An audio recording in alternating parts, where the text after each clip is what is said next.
but if I can actually see what you're doing, and even better if you post a video and I can hear it, trust me, I'll give you some feedback on it, and hopefully it'll get you playing your guitar way better and make your life a whole lot happier. Hi there fellow guitarists, my name's Josh Ridges and welcome to this lesson where I'm going to be helping you to play E minor and A minor without any buzzing and muted strings hopefully. If you've seen these videos at all on YouTube, you'll know they're extremely popular. I think that whole series has about 4 or 5 million views.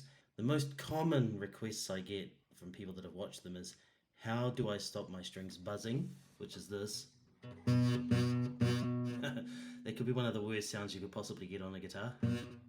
And how do I stop my strings sounding muted like this? That is the second most common request. So we're going to try to fix up both of those for you today. Just the way this is going to run, I'm going to play these videos for you. I'm also going to bring up this, which is a neat little exercise that we'll play together. So it's just using the same chords, E minor, A minor. We're going to be hitting it at 60 BPM. And we'll strum this chord, and then we'll strum that chord. This little symbol just means we'll repeat these 2 bars. And then this symbol here means repeat the whole thing. And then we'll go back there.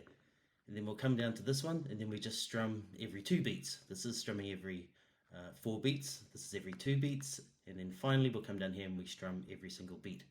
All at 60 BPM. I'll click this thing up here, and then we'll get a 4 click in from the metronome, and then the exercise will begin.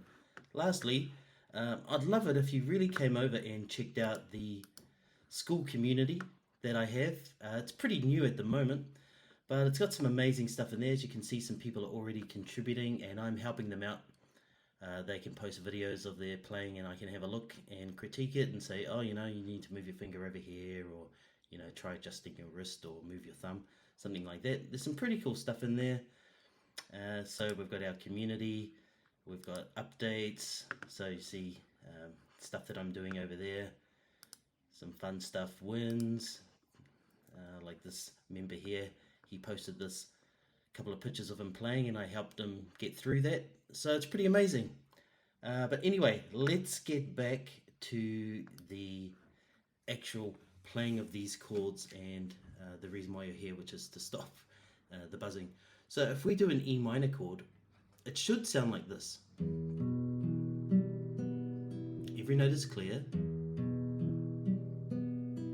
So if you're getting buzzing, especially on this string, this is probably what's happening. Listen to this and watch my finger over here.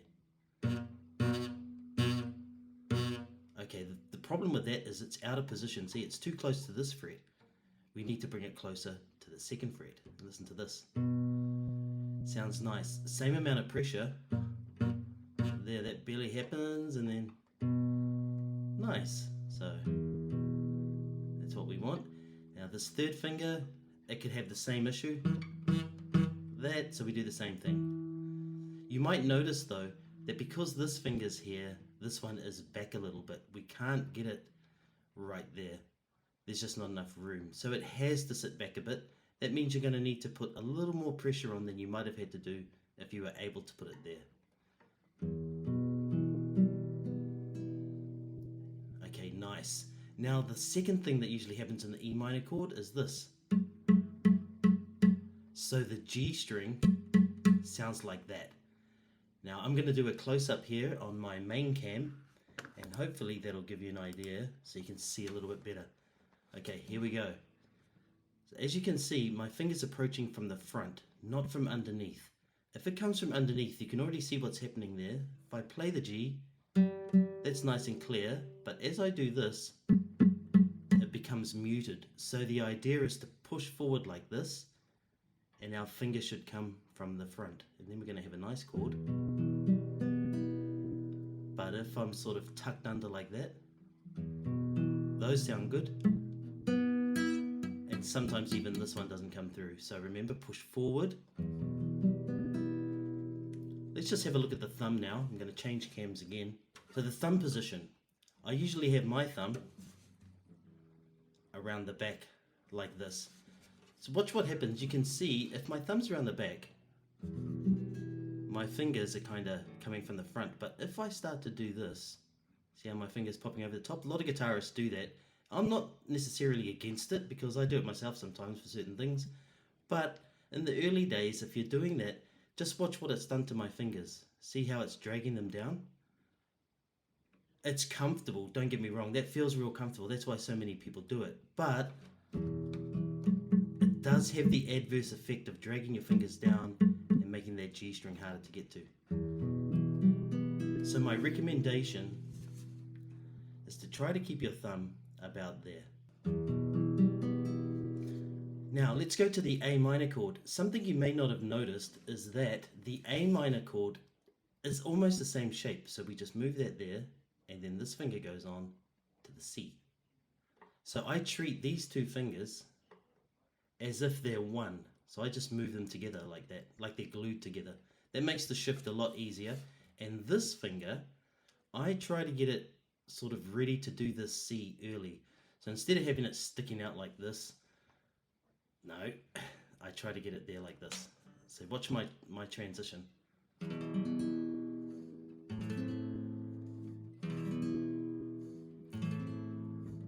See, my first finger, it's only got to go a tiny distance. It almost falls onto that string.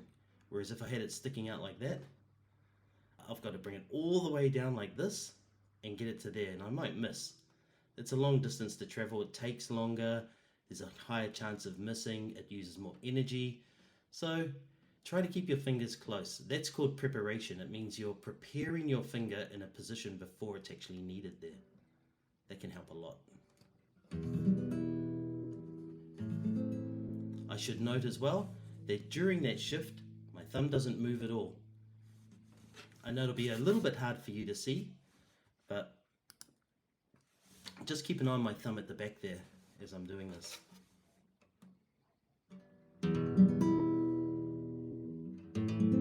See, it doesn't move.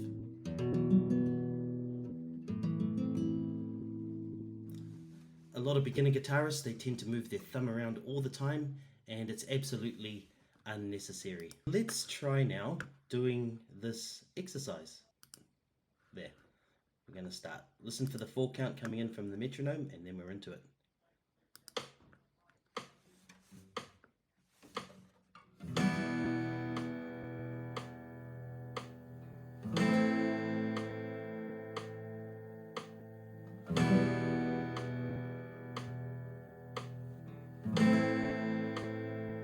Repeat.